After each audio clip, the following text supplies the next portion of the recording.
Welcome to the Ad Nauseam podcast, where classical gourmands everywhere can finally get their fill. Join us for a delectable discussion of Greco-Roman civilization stretching from the Minoans and Mycenaeans through the Renaissance and right down to the present. And now, ladies and gentlemen, here are your hosts, Dr. David Noe and Dr. Jeff Winkle.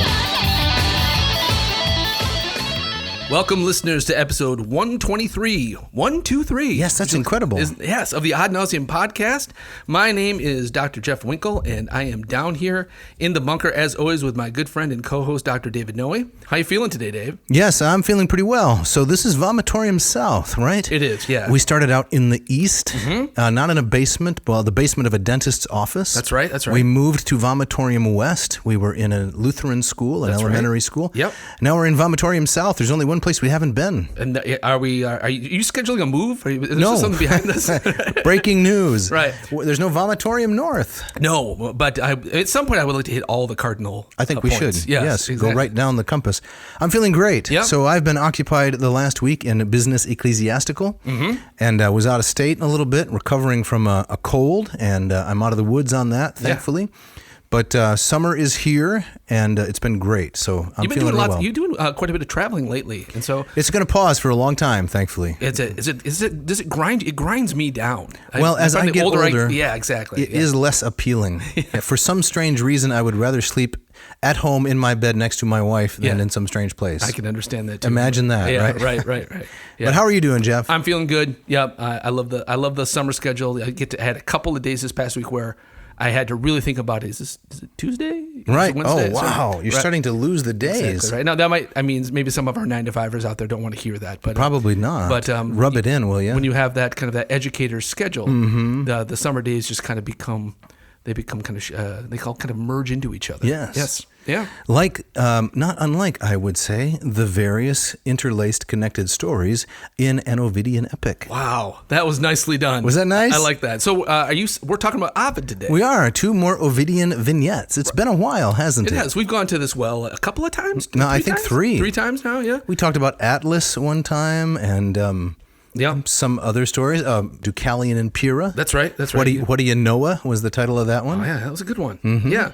So, I mean, Ovid the Metamorphosis is so rich. Yes, more than 250 individual mythological stories. Yeah, so we will definitely be coming back Absolutely. After this. But today we're going to talk about 2 of my particular favorites, the story of Arachne and the story of Midas. That's correct. Right. I would guess that probably our listeners, most of them probably could be able to, say, give me like a 3 sentences, tell me the story of Arachne or Midas. I think probably many of them would be able to do it. I think so, for sure. Arachne is very familiar because of the spider. People have a fear, right? This arachnophobia. A lot of people have a fear of spiders. And of course, Midas with the golden touch. Right. That story was reprised by Nathaniel Hawthorne in the 19th century, reprised and expanded in his work. I think it's called Tanglewood Tales. Oh. And in the Tanglewood Tales, there's a daughter in the Midas story. And so I think that one, the Hawthorne version, is the one that has been adapted for cartoons and other things. Where he touches his daughter, right? Yes, is that right? Not in the Ovid version.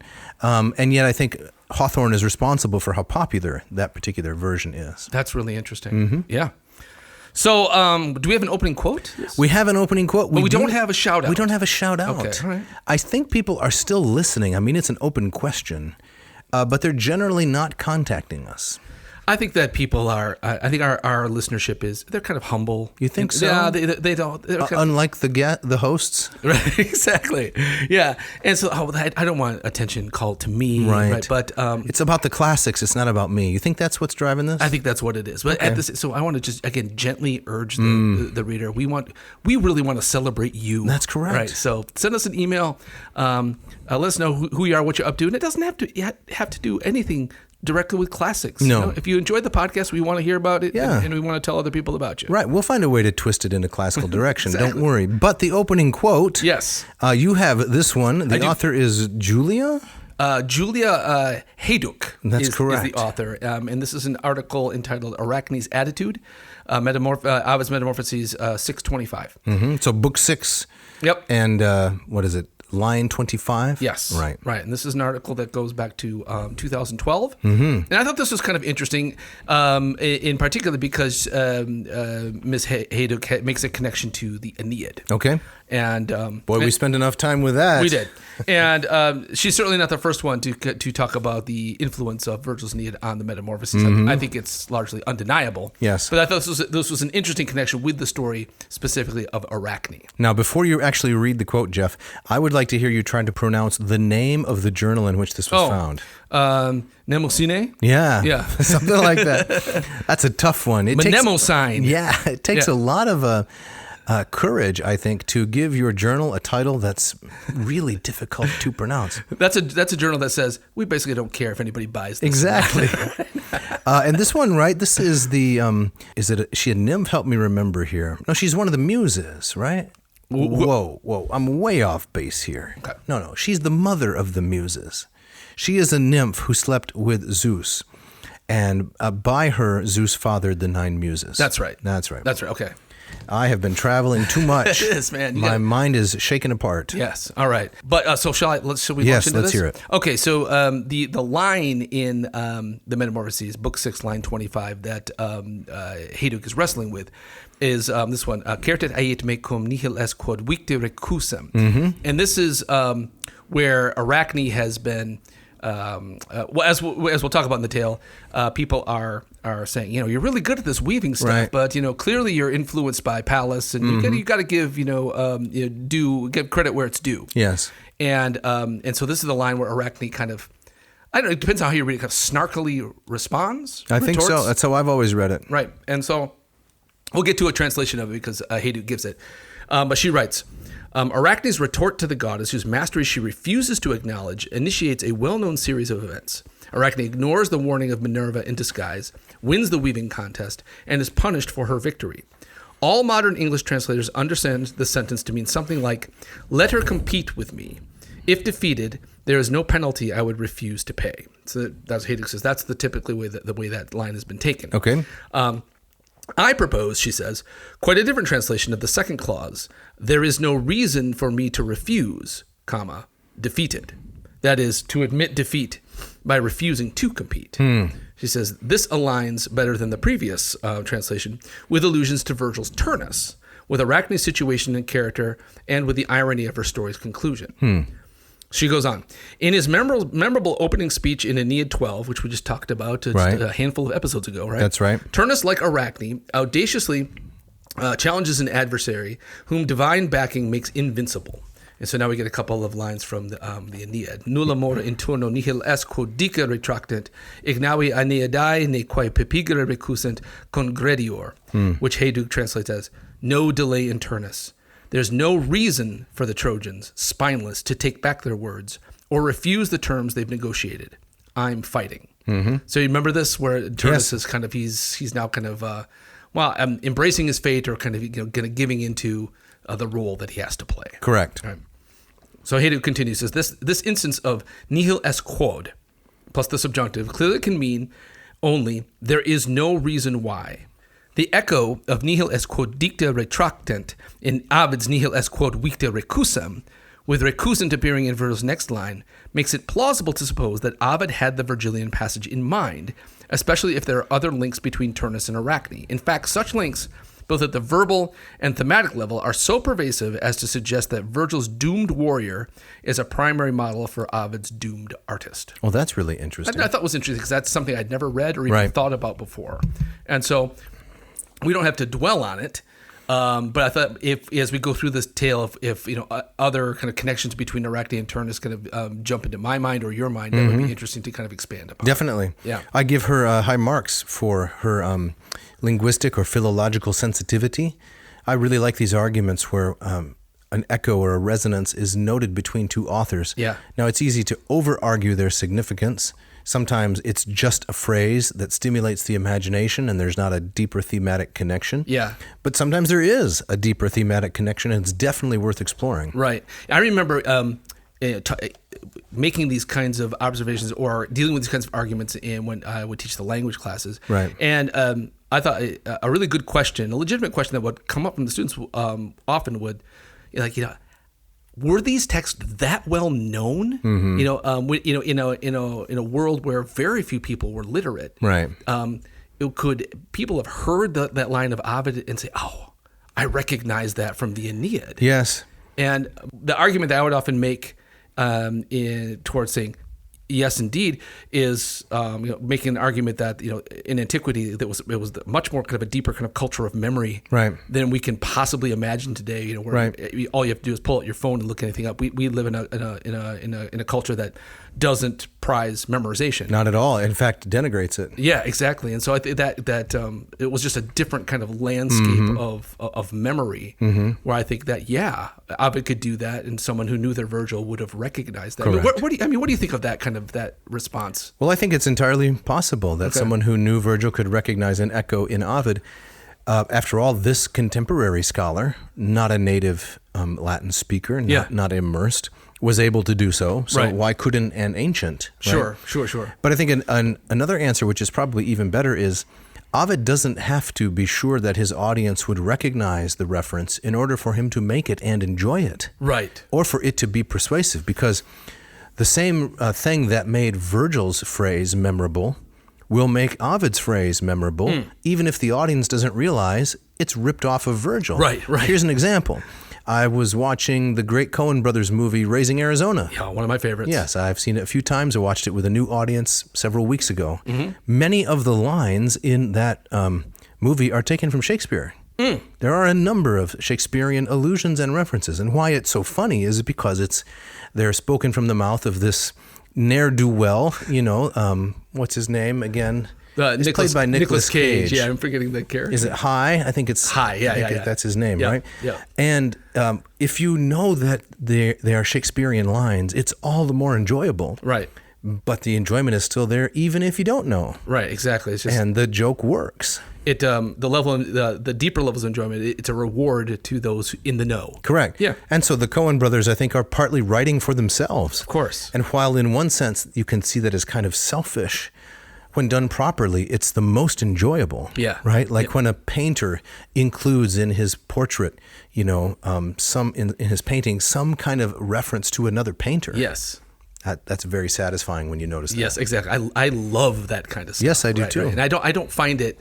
I know some might dismiss it as kind of game playing or just kind of showing off, like how literate one is, visually or verbally. But, It can be that. Yeah. Ovid's certainly guilty of that sometimes, right? It's just an exercise in his geographical and mythological brilliance. Exactly. Look what I can do. Right. But we get to witness it because I can't do it. So exactly. And then this kind of stuff from this article here, I don't see it as anything more than a tip of the hat. Absolutely. Right? He's not trying to outdo Virgil. No. Right? But I find it very persuasive that he's definitely tagging Virgil. Yep. So we go into the setup then and the context of Arachne. Jeff, can you get us started with that? I think I would like you to get us started with reading some Latin. How about that? Okay, so yeah? which book are we in right now? These are the very opening lines of book 6. Okay, here we go. Praebu erat dictis Tritonia talibus aurdres. Carmina qua onedum justam que probaverat irdram. I slipped up there. Tum se cum laudardra parest laudemur et ipsae. Numina nex sperni sine poina nostra si namus. Nicely done. Thank you.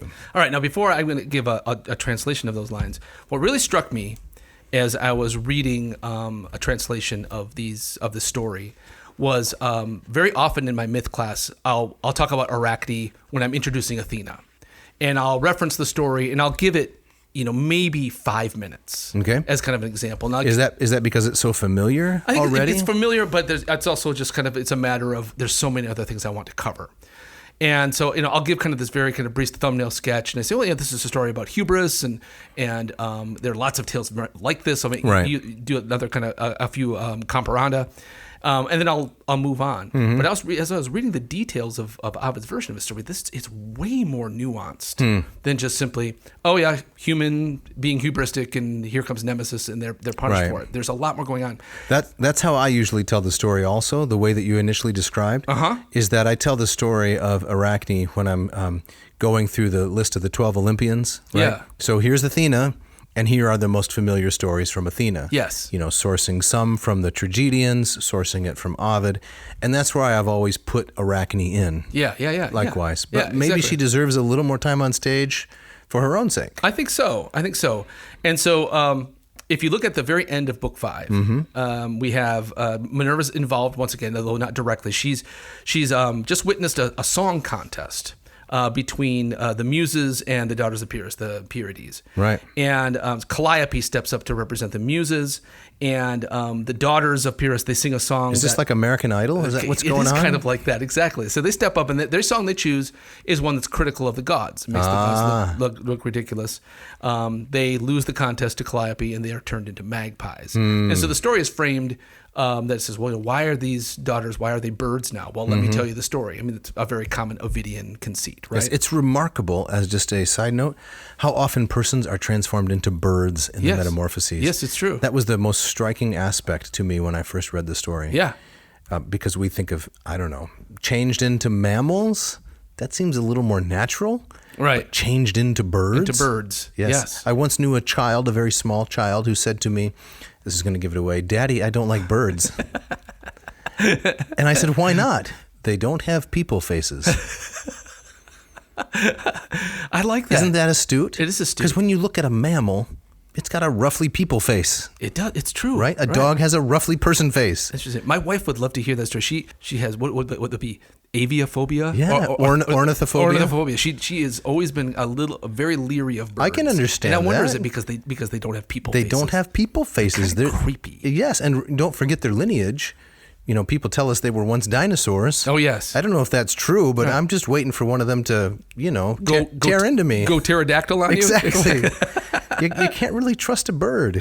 Yeah, exactly. Right. Anyway. All right. So I thought this was interesting because whenever I tell the story of Arachne, I never consider what came before and what came after in the book. It's just dropped down in there as the story of Athena. Right. So Minerva has already heard this story, which is very similar to Arachne. Arachne, as we'll see, she doesn't sing a song that's critical of the gods, but she weaves pictures, right, that are critical of the gods. And so the story starts, these lines that you just read in Latin, I thought this was interesting as kind of a setup to the story. And so this is A.S. Klein's translation of this, who has a wonderful translation of the Minerva you can find on the internet.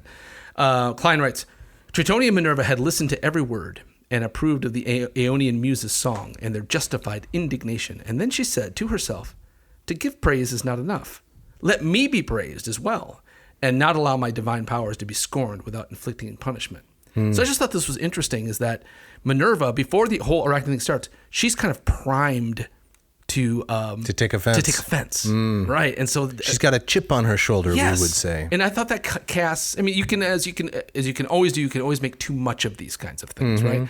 I think I'm going to be interested to hear what you kind of think, what you think this story is really all about. Yeah. Well, first I'm disturbed by that expression. What? A chip on her shoulder. You don't like that expression? Well, where did that come from? I don't know. Where does she that was come going through the nacho bar and didn't quite make it out. Too a little aggressive. A little too aggressive, and now she's got a chip on her shoulder.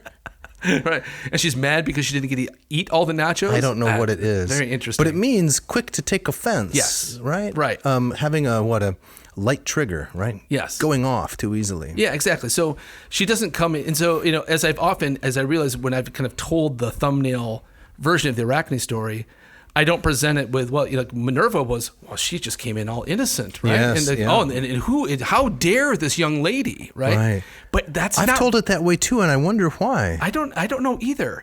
But if you read Ovid, it's in many ways it's very sympathetic to Arachne. Yes, it is. And it's set up with kind of Minerva as this hothead, just ready to go. I have a theory. Yeah. It could be that as Christians, we are inappropriately inclined to give the deity the benefit of the doubt. Because we are so accustomed to thinking of our God as the just and righteous and merciful person that He is, right? But that is not how Ovid saw the Greco-Roman gods, right? So they were often villains and villainesses in this story. Yes. So maybe that kind of shaded my perspective a little bit. Whereas I should have been paying more attention. Athena is really looking to be offended, and Arachne was in some ways entrapped. Right. Yeah. No, I think that's very well said. I find that, like when I teach Homer, and I think even many of my students, most of my students, don't come from any kind of religious tradition, but they come with kind of this assumption that, well, whatever the gods want must be quote unquote moral. Correct. Right? They see the gods as kind of that they're the foundation stone Yep. for what should or should not be done. That's once again an inheritance of Platonism Yes. and Christianity. Exactly right. But in Homer and Ovid, Nope. no, it's not there. All right, so Minerva, she's primed for judgment. She's ready. She's got that big old nacho on her shoulder, right? And so just that in and of itself, it raised these questions, which I think are so interesting. So what are we to ultimately make of these stories where the humans consistently paint the gods as unjust? I think there's a lot in this story that you can see that, okay, maybe she steps over the line here, but what about all this other stuff? But the way she steps over the line is trying to be the best weaver. Yes. And weaving a tapestry that's a little bit salacious. It's true. I think that But how objectionable is that? And then, it strikes me that, when she falls into this contest, like today we would say, that's entrapment, right? So did she really know what she was getting into? Right. And so and I realize when I tell the story, when Arachne agrees to this contest, I always tell that, well, she knows exactly who she's dealing with. Right. She doesn't care that it's Minerva, and she does it anyway. And that's not really what's in the story. Right. So, to contextualize it, let's say, I'm trying to refrain from eating unhealthy things. yes. But someone puts in front of me a big plate of Doritos, smothered in Velveeta and American cheese. Right. With a side of guacamole and sour cream. Yeah. Yeah, exactly. What are you going to do? What am I going to do? Is that really fair? Right. Exactly. Okay. Exactly right. No, I think that's right on here. So when Arachne's introduced, we learn that she comes from a poor family. She doesn't have kind of a strong heroic family legacy. Her mother has been long dead. See, this is what to me is interesting about Arachne, is that she could not be a candidate for tragedy. I don't think you would find her, now, I could well be wrong, and I may be forgetting a Sophoclean tragedy entitled Arachne, but what distinguishes the characters in those tales is that they are nobility. They are themselves descended from the gods. Yes. They're not nobodies, commoners like Arachne. Right, exactly. So that should kind of provoke some sympathy from us from the start. I think so too, right? And it also kind of falls into kind of a broad comic construct, right? It reminds me of, describing Arachne as, well, you could describe Eumaeus in a similar kind of way. The fact that they're poor and humble. This is the swineherd from books 14, 13, and 14 and following of the Odyssey. The Odyssey, right? And so there's that kind of that broad comic conceit that where do you find the salt of the earth? It's amongst the poor, right? She's not a tragic heroine. She doesn't have kind of a position of status that she needs to fall from, right? And so she comes from a very humble household. Her father is a weaver as well, and she's slowly making a name for herself through her skill. But she's not out there trumpeting, "Look how great I am!" Right. And so I thought, okay, that's a setup that I do not give when I tell that story from memory. Now she's making scarves and napkins and teapot cozies and so forth. She's got an Etsy store, probably. Exactly. Maybe she went door to door selling pot holders at the beginning, right. But she's making good now. Right. Yeah, just a humble girl. Exactly. Right. And so we learn that the people, the townspeople, they marvel at her skill, and they say, well, clearly she's been taught by Pallas, is the line. And so I thought there was a lot of stuff in this passage that I thought. Because how do I interpret this, right?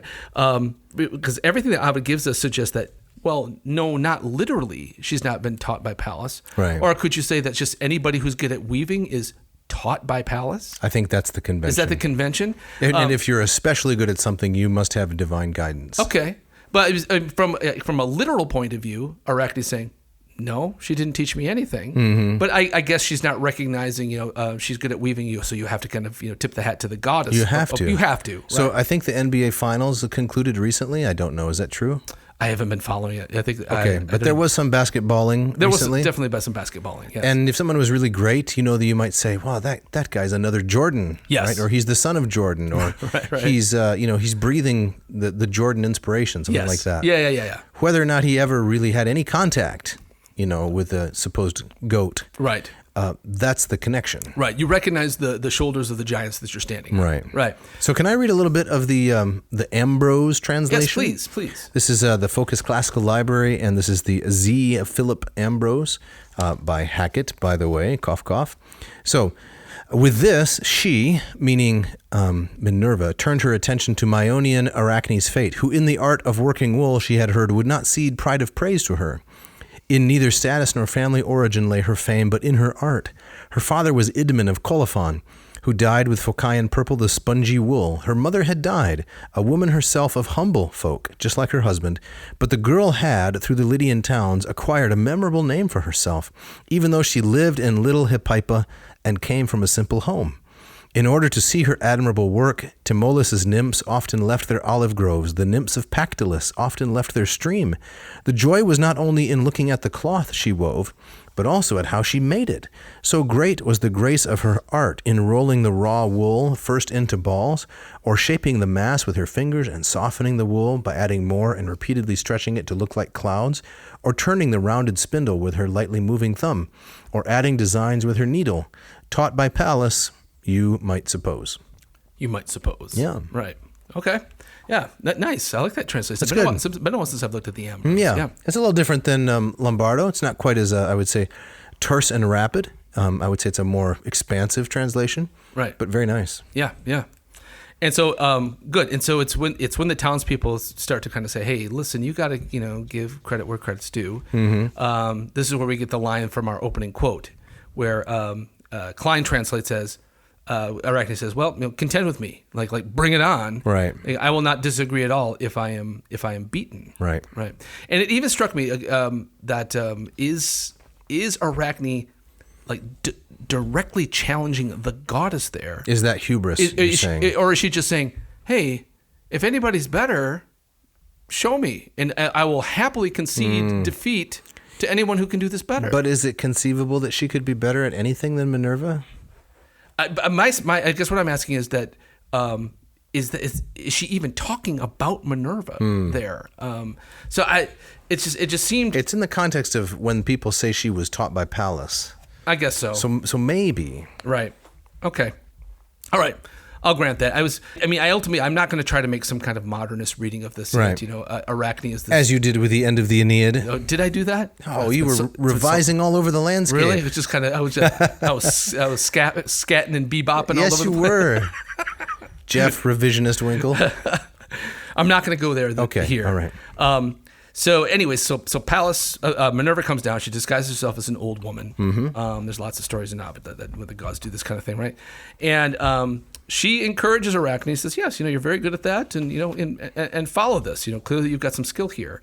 But she also says, "Don't forget who's the goddess of this." Right. And it says, "Ask for forgiveness, and she will grant it." Mm-hmm. And I just thought this was interesting. Thinking about the way that I usually tell this story is that Arachne does not know that this old woman is the goddess. Right.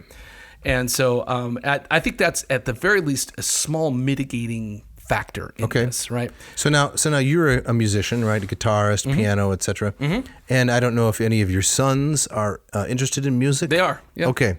And you've probably even cultivated that interest and encouraged them and helped them to the extent that they like. Yes. If one of them started to get really good, right, and wasn't quite at your skill level, but thought that he was, right? Hey, Dad, can you play this? And then you might feel some urge to kind of put him in his place a little bit, because you spent how many years perfecting your craft? Yes. Right?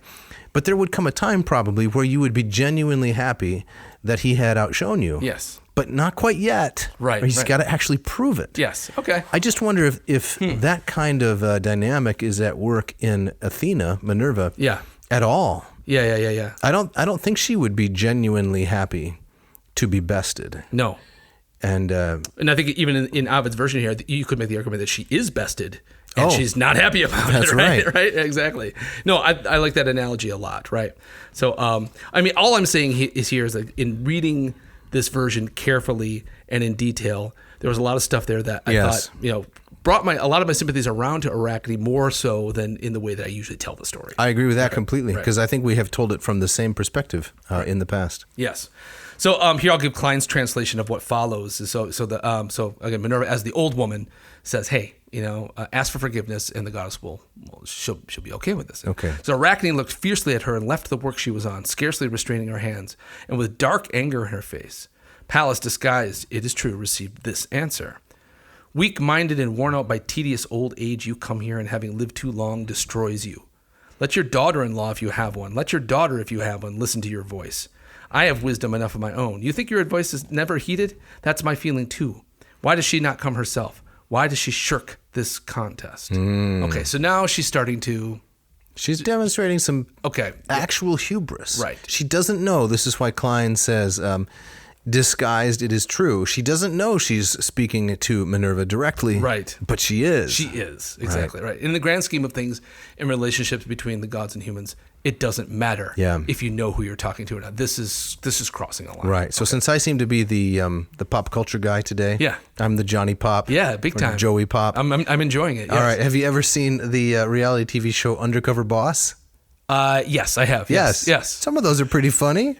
That's what you got here, right? Arachne shows up, right, at the sock weaving store. Right. Not Arachne, Athena, Minerva. Yeah. And there's one of the employees, right, complaining about the boss. Yes. To the boss. Yes, exactly. And, it's comic, the way that the show works. Here it's tragic. Right. Because Minerva has no grace. Right. Exactly right. Yeah. That's the... You just described the seeds of a great parody. Yeah. So wouldn't that be? But you're right. So Minerva is the undercover boss here. Right. And the employee is just letting the boss have it. That's correct. Without knowing who they're talking to. Do you think your advice is never heeded? That's how I feel. Yeah. Why doesn't she come here herself? Yeah. Come on. Right. Okay. So the hammer's about to drop. That's right. All right. So then Minerva reveals herself. And then so then Arachne... you can't take those words back, right? No. She has no choice but to kind of, we're going to throw it down. Yep. And so Minerva goes first, and she's weaving, and what she weaves are pictures of the gods as foundations of civilization and justice and goodness and order. And highly selective retelling. Yes, exactly. Of divine history. Yes, right. Do you want me to read some lines? How about a little more Latin here? This this is a line 70 through 75. Yeah, so book 6. Kekropia palas scapulum vortis in arca, pinget et antiquam de terrae nominalitem, bis sex caeles stes medio sedibus altis, Augusta gravitatis sedent sua quemque deordrum, inscribit facies vis est regalis imago. Nice. All right, let me give Ambrose's translation of those lines in a little bit more. Kekropian Palace depicts the rock on the hill of Mars, as well as the ancient dispute about the name of the land. With Jove in the middle, twice 6 celestial beings with solemn mien are seated on their lofty thrones. Each face is inscribed to show which god it is. Royalty is seen in the image of Jove. She makes the god of the sea stand with his long trident strike the rugged rocks, and out of the midst of the blow to the rock, a spring has sprung forth, a pledge with which he would claim the town. But to herself she gives the shield, gives the sharp-cussed spear, the helmet for her head, defends with the aegis her breast, and shows the earth smitten by the cusp of her spear, bringing forth the shoot of the olive tree, graying with fruit, and marveling gods and victory at the end of her work. So she shows some distinctly Athenian themes. Yes, right? So her we have contest with Poseidon. Yep, and the establishment of the Areopagus. Yes, as a court. And then, of course, herself as kind of an image of with the gift of the olive, bringing civilization to the people of Athens. It's all very, as you say, very selective and very positive. Yes. Yes.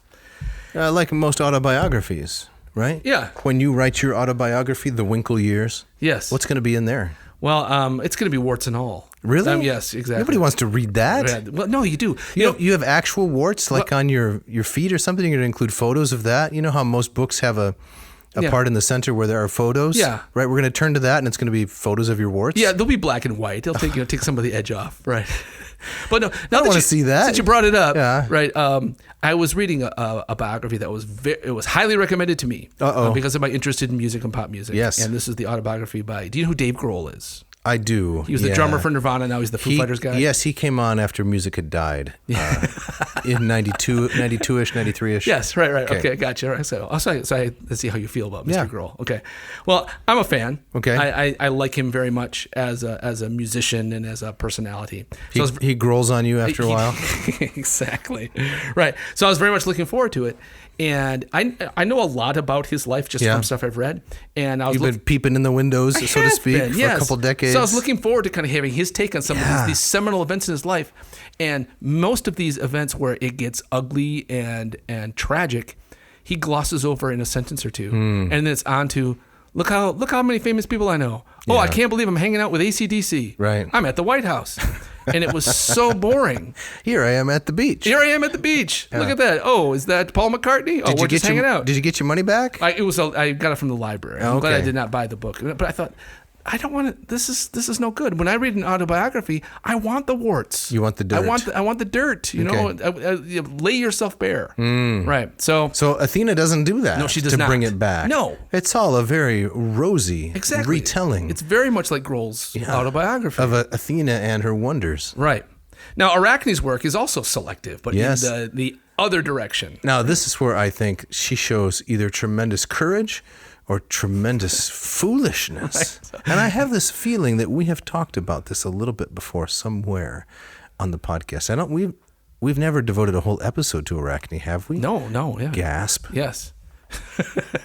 But I think we've talked about I'm sure she's come up somewhere.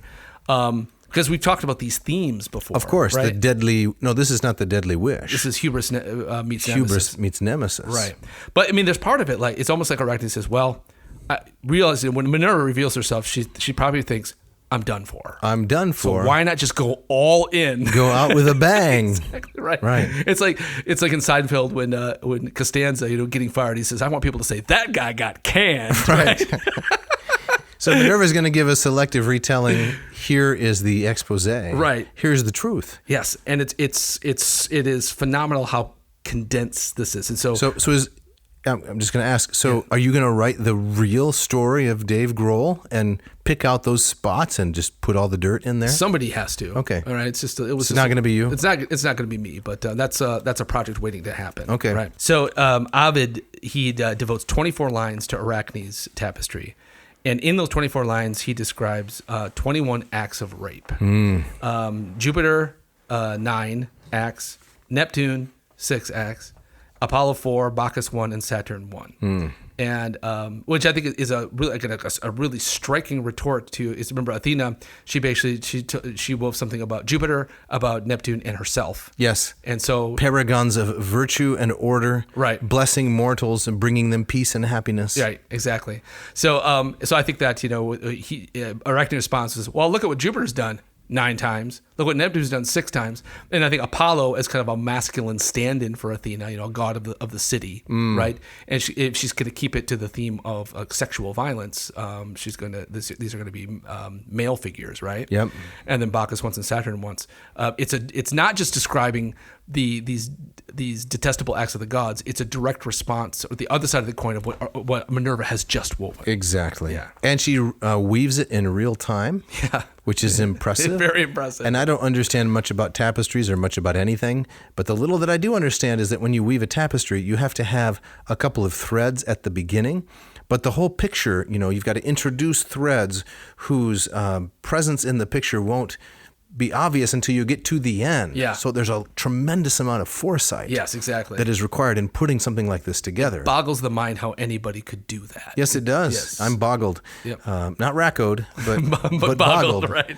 And as the picture emerges, you can imagine how Minerva is responding, right? Because it slowly emerges like a Polaroid. Yes. That's slowly... You're shaking it. Exactly. Right. And when you see what's there... Oh, my goodness. Boy, she's upset. She's horrified. But Ovid tells us that even when it's done, even Minerva herself can't deny this is the brilliance of the work. I don't think Ovid comes out and says basically Arachne's tapestry was more skilled, but I think it's deeply implied. Mm-hmm. And so Minerva's kind of she's stunned by it. So there's a note here that you wrote that Arachne's world is chaotic, unpredictable, and chaotic. Yes, yeah. So it again as a counterbalance to the ordered, just world that Minerva has shown. So not only is it a retort in terms of the characters, the figures that she mentions, but the world that she depicts is one of violence and disorder. And in some ways, she's kind of foreshadowing what's about to happen to herself as well, right? So Minerva can't deny that Arachne has produced something brilliant, but that doesn't stop her from picking it up and tearing it in half And this is a detail that I'd forgotten about, is that she grabs the shuttle off the loom Yes. and actually beats Arachne over the head with it 3 or 4 times. Yeah, it's a heavy piece of wood. Yes. In fact, it's I was looking for it here in the Latin. It's boxwood, if I'm not mistaken. Okay. I'm looking for the Latin. I may not be able to find it in time. But boxwood is what chess pieces are made of. Is that right? Yeah, they're very heavy, extraordinarily dense. Okay. So to get hit with a piece of boxwood is just awful. It's a serious weapon. Exactly. Right. And this is where Arachne breaks, and she's so distraught that she attempts to kill herself. She fashions a noose, and she's about to hang herself. Ovid tells us that Minerva stops her out of pity, and then using some magic borrowed from Hecate, this is where she famously sprinkles it on Arachne. This is where she turns into a spider. And so we have, again, part of the function of the story. It's an aetiology, right? It's, why do spiders weave webs? Well, it goes back to the the best of all human weavers, and Minerva says, "Okay, go. You can live. You can go on weaving, but don't you dare, any of your descendants, don't you dare make this mistake again." Right. Live, girl, live, and hang. Yes. Right? Yes. Hang forever. Yes. Exactly. Right. And so I think definitely the story is another one of these textbook. Yes, human being crosses the line. Hubris meets nemesis, and it ends in this very kind of clever. Etiological kind of way. But it made me wonder, is that, is Ovid coming down on a particular side? Is he saying, on the one hand, yes, the gods are powerful and they deserve our due, but on the other hand, they can be really horrible too. And those things just kind of hang there together. Yes. It's not like one side is right and the other side is wrong. That's what I think he's saying. Okay. And I think I've made the claim before in previous episodes, and I think I can defend it, that unlike Virgil, Ovid is going back to, and I think actually Brooks Otis supports this idea, Ovid is going back to an Homeric viewpoint. Not a moral, civilized world that Virgil is representing, where Jupiter and Juno finally reconcile and they behave as virtuous imposers of a moral order. Right. No, Ovid's going right back to Homer. Yeah. But it's for comedy. Yes. And I wonder if this is one of those things that irritated Augustus about Ovid. I mean, this is part of Augustus' kind of moral program that he's trying to institute. I mean, you don't see anything of that notion of the pax deorum, right? No. The gods in balance and therefore humans in balance. It's quite the opposite. That's right. And speaking of humans in balance, yes, it's time for the ads. Let's do it.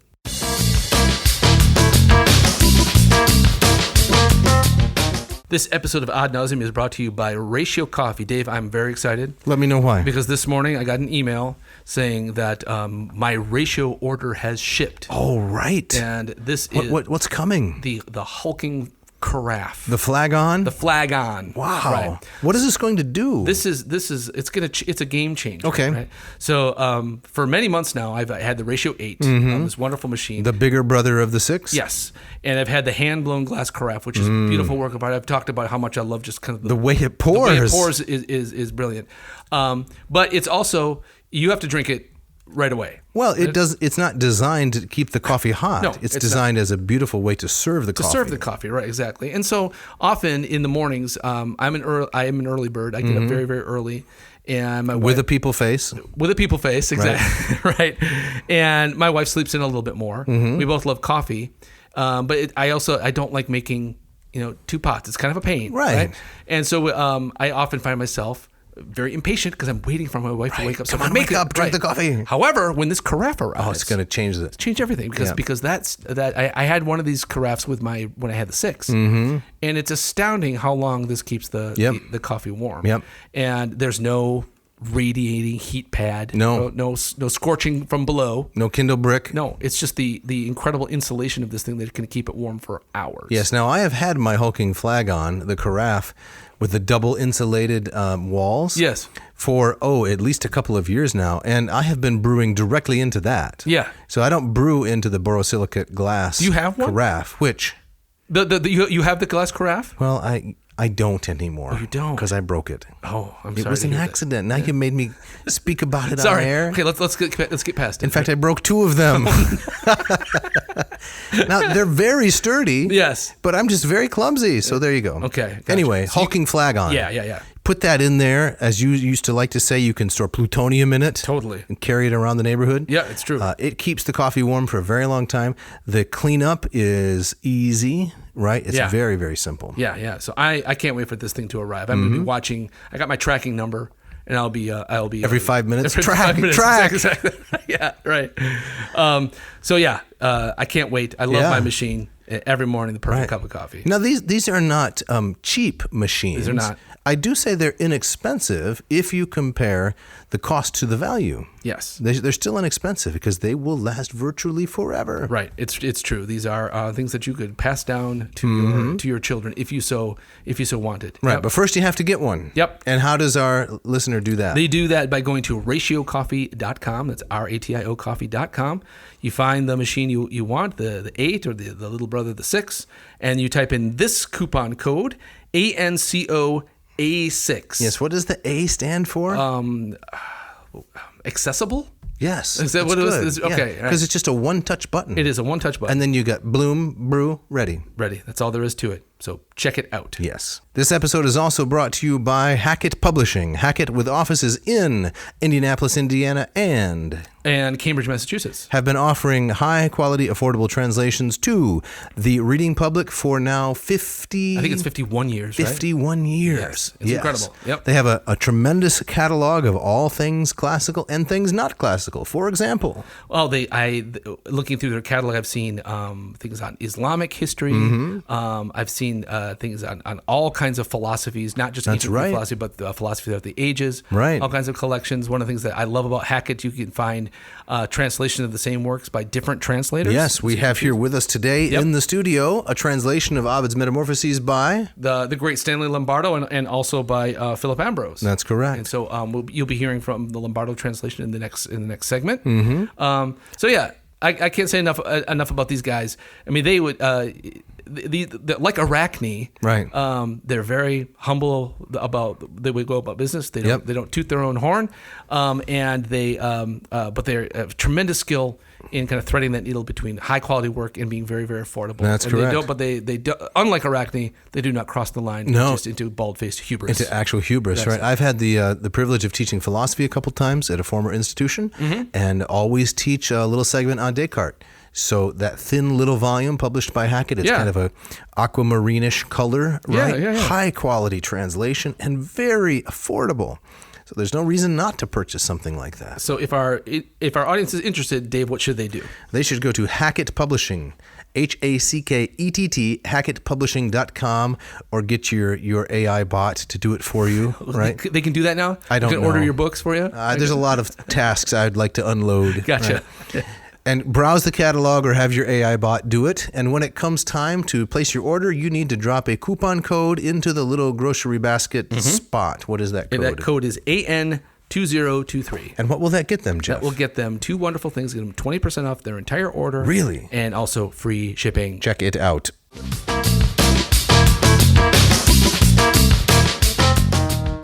All right, Jeff, as we get back into it, the next part of the episode, we're going to shift gears or grind gears. We're going to move away from the contest between Arachne and Athena, wherein the motif is hubris versus nemesis, and move on to Midas, which we could describe as discussing what kind of motif. It would be the deadly wish, right? Or sometimes I describe it like the be careful what you wish for because you just might get it motif, which is all over Greek myth. Yes. Yeah. So some other notable examples from this story are Phaethon, right? Yes. Let me drive the chariot of the sun, Dad. Right. And be careful what you wish for. Right. Or Semele. Wanting to see Zeus in his true form. Oh, right. Yes. And when that happens, she is incinerated. Yes. Burnt to a crisp. Right. There's the other, I'm forgetting the name of her. She her wish for eternal life is granted, but she forgets to kind of mention that she wants that coupled with eternal youth. Oh, it's Aurora wishing this for Tithonus. That's it. Yes, exactly. The Trojan prince who becomes the grasshopper. Right. So let him live forever, but she forgets to add, but don't let him age. Right. And so he just shrivels and shrivels and shrivels. Correct. Right. And then in pity, he's turned into a grasshopper. But those are stories for another episode of Vignettes. Exactly. Today we're dealing with King Midas. With King Midas. Now the setup is that he happens to rescue for Bacchus someone who's very dear to Bacchus, the only father figure. Wow, I messed. Fogger figure that Bacchus has ever had, which is Silenus. Silenus. Now, Silenus or the Sileni, these are odd characters. These are kind of these kind of drunken satyrs. That, they're kind of like Santa Claus, right? Because they're old and bearded. Yes. But their jolliness comes from imbibing way too much alcohol. Yes. And they're lecherous and dangerous. Right. And so, if you're a woman in particular, take care if you wander into the woods. That's correct. They're very dangerous. They'll chase you. Yes. Right. But somehow Silenus here, he's picked out from among the group, I guess, and he's very much loved by Bacchus as a substitute father. Mm-hmm. And he gets lost. And when he's lost, Midas somehow finds him. I don't know if he's putting up posters on telephone poles or, if he recruits John Walsh. Oh, right. What was his thing? America's Most Wanted. Yes, of course. Right. But somehow Midas succeeds in reuniting Silenus and Bacchus. Okay. As a reward, he's given his one wish. And his one wish, so we're just going to outline the story, is to have a golden touch. Yes. Seems like, a good thing to ask for. Everything you touch turns to gold. Right. But perhaps not really thinking everything through. What are the candidates? What are the alternatives? Everything you touch turns to chocolate? Oh, yeah. Yeah, that wouldn't be bad. That would get old really quickly, though. I think so, too. Right. Yeah. So, I mean, does Ovid preface this at all by saying, like, Midas was known for his greed or anything like that, or just this kind of comes out of nowhere? Or well, he was already very wealthy. Okay. And so there's some kind of avarice lurking in his heart. Gotcha. But this has been the dream of all kings, right? Is the kind of alchemy to be able to turn any substance into gold. This is right. What's the guy who spins the straw with the girl with the long hair? Rumpelstiltskin, yes, exactly. Okay. Same kind of idea. Gotcha. So I think we should start, as we tell this story, with a little bit of the Latin, and then maybe you can read to us some of the Lombardo translation. Let's do it. So this is from Book 11, lines 85 and following. I'm going to read a little bit of the Latin. Nexatus hoc bacest ipsos quoque deserer agros, cumque quero meliora sui, venete temoli, pacto lanque petitquam vis non ardres illo, tempora nec cardris erat invidiosus harenis. Hunc ad suete cohors satiri bacaeque frequentant, at silenus abest, titubantaninisque meroque. Ruricolae capere friges vinctumque coronis, ad regem duxere medan qui Thracius Orpheus. There we have the name Midas right there. And the last one, orgia tradiderat cumque cropia el molpo. All right. Let me give us Lombardo's translation of these lines. But not even this was enough for Bacchus. He left those fields with a worthier retinue, and made for the vineyards near his own waters, the Tmolus River and the Pactolus, although the latter was not yet a golden stream, envied for his precious sand. So here's Ovid kind of showing off some of his geographical knowledge. Right? Yes, and foreshadowing too, right? Yes. It was not yet envied for its golden stream. Right. His usual crew, satyrs and bacchantes, were with him in droves, but Silenus was not there. Some Phrygian peasants had captured him while he was stumbling along under the influence of old age and wine. They bound him with wreaths and led him to Midas. Deadly combination, right? Yes. Old age and wine. Yeah, look out. Led them to Midas, their king, whom Thracius Orpheus had taught, along with Eumolpus, the rituals of Bacchus. All right, okay. So that's the setup, yes. Right? That's the setup. This is how Midas succeeds in rescuing Silenus and restoring him to Bacchus, his adoptive son, or foster son. Exactly. All right, more Lombardo here. When the 11th dawn banished the ranking stars, the king rode merrily to the Lydian fields and gave Silenus back to the youthful god who was once his ward. Bacchus was happy to have his foster father back, and as a reward granted Midas whatever he wanted, a pleasing gift, but not one that the king would use at all well. Grant, he said, that whatever I touch will turn to gold. The god nodded and gave him the harm he asked for. Sorry he hadn't seen fit to request something better.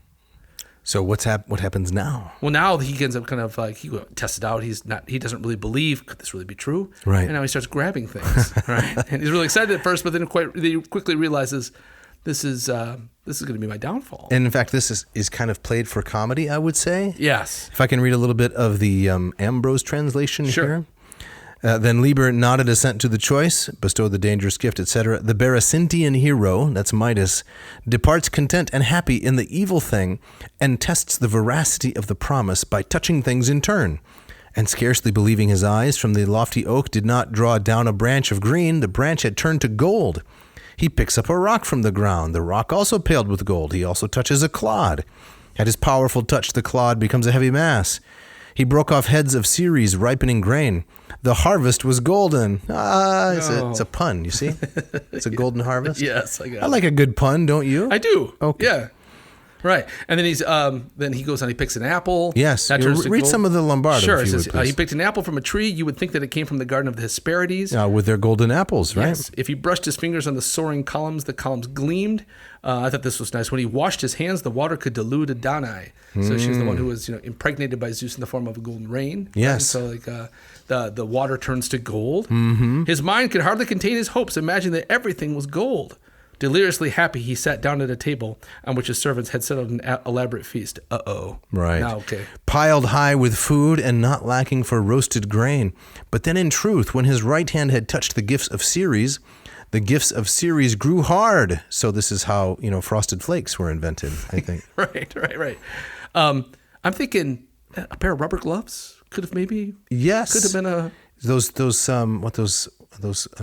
they're not nylon. What are they? They're latex gloves. Latex gloves. Right. Exactly. Very thin, using for cleaning things up and so forth. Right. Okay. Maybe not available in antiquity, but probably not. Some kind of ancient form like an oven mitt. Would have been helpful. Yes. Would have been helpful. Or when his hungry teeth attempted to bite into the food, the teeth only pressed yellowed plates.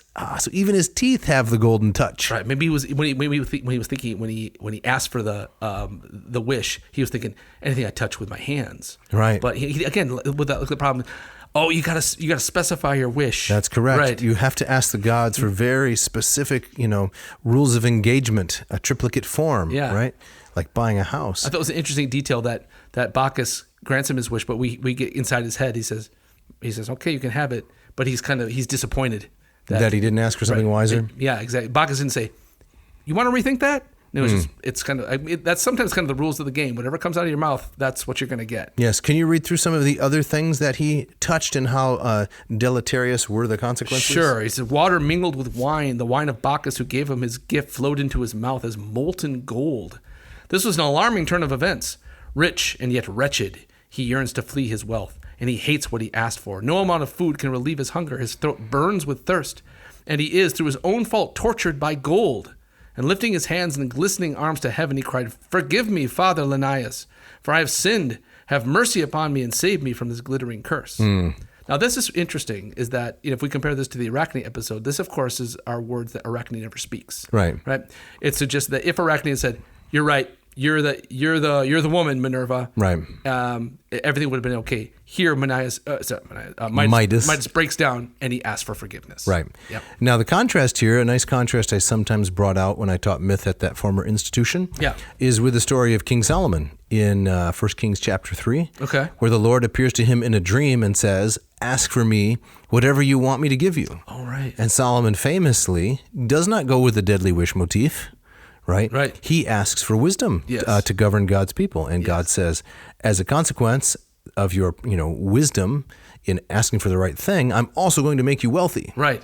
But I'm going to give you the wisdom that you asked for. That's interesting, but it's also interesting that in the story of Solomon, his tremendous wealth becomes kind of part of his own downfall. It does, yes. It leads him to idolatry with the women of the nations that he takes as his wives and concubines. Yeah.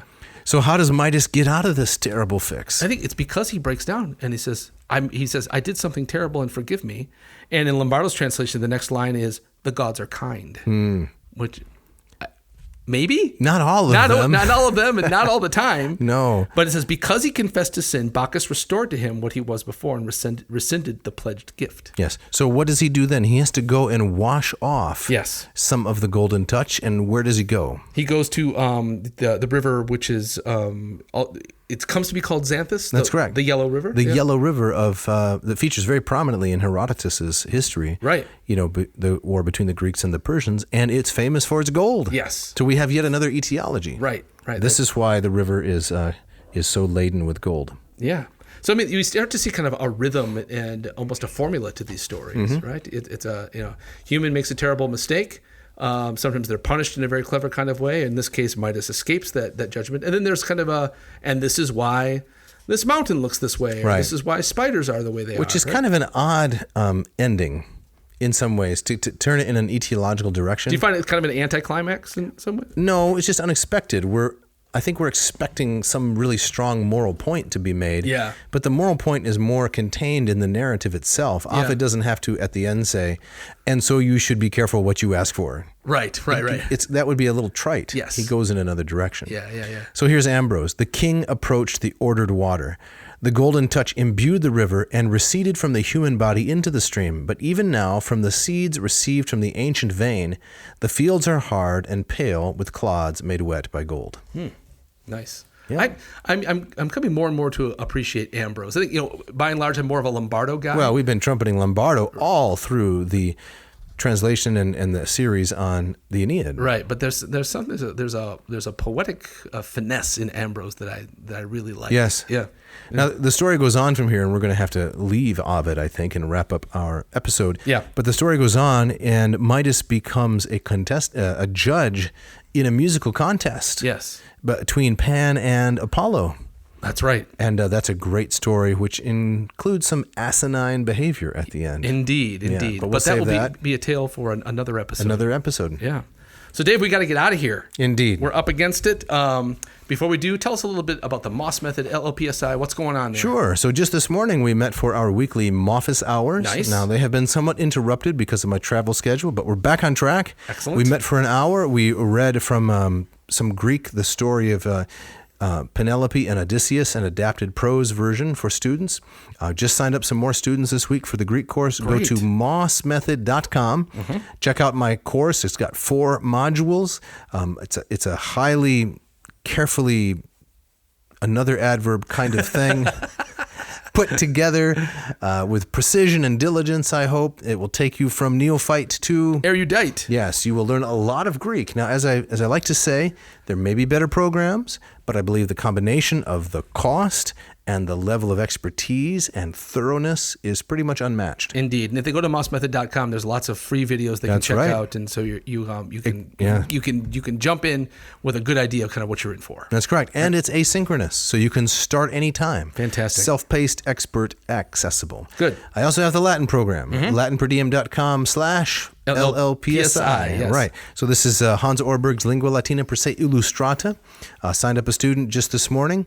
It's another excellent program, I believe, where I'm teaching 4 students, and you get to watch the 33 videos, plus the 25 accessory videos, plus audio recordings, and tests and quizzes, and lots of materials. And once a week, you meet with me for an office hour. So both of these programs, they have direct access to you. That's correct, not just a flunky or a lackey. Fantastic. And that's at latinperdiem.com. So, Jeff, whom do we need to thank? As always, Mishka, our engineer, our editor, who turns these things around so quickly and so professionally. So can't thank her enough. How about who are these blistering guitarists that we're hearing? Yeah, here? so we got Scott Van Zen, Yes. who plays the intro and the outro music from a song called, I don't think I've ever mentioned this on the air, Stay By My Side. All right. Is the name of the song. Nice. Ken composed the drums and the bass and such, and plays the rhythm guitar.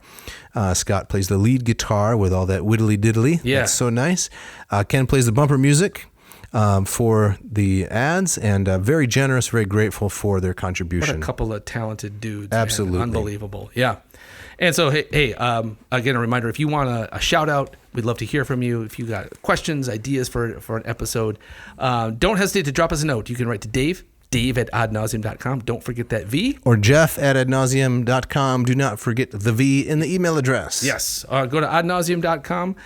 Check out our Lurch with Merch section. Pick up a t-shirt, a hat, a mug. We got a lot of stuff there, a little bit of which trickles back to us. Yeah. And the proceeds, and helps keep this podcast afloat. Yes. Now, Dave, next week, we did not talk about this, but Nope. how would you feel about doing... I'm against it. Your use your illusion to. Oh, week. you mean the pop culture, Yes. the pop music. Right. That's right in your wheelhouse, as they say. We Yeah, tackle I'm up for it. All right, let's do that. We got a lot of strikes when we tried to put that thing on YouTube. That's right. Exactly. Right. But we're bringing this music to potentially a new audience. Exactly. And this is really where you are in your element, and I just kind of sit back and kind of fire pot shots at various. You're in your wheelhouse doing that. Yeah. Okay. So we're gonna go with Use Your Illusion Part 2. Yes. Episode 124, and I believe, Jeff, you have our gustatory parting shot. Yes, this comes from someone I've never heard of, but I love the name, Louis Grizzard. I have read one of his books. Oh, really? Yeah, as it turns out, a long time ago. He's a Southern writer. Okay. He writes about travel and food, just kind of Americana. Gotcha. It's kind of nice. Yeah, I don't think I'd read one of his books now, probably, but I really enjoyed it at the time. Okay. Well, he says, I love this, and I agree wholeheartedly. He says, never order barbecue in a place that also serves quiche. Good advice. Very good advice. Thanks for listening.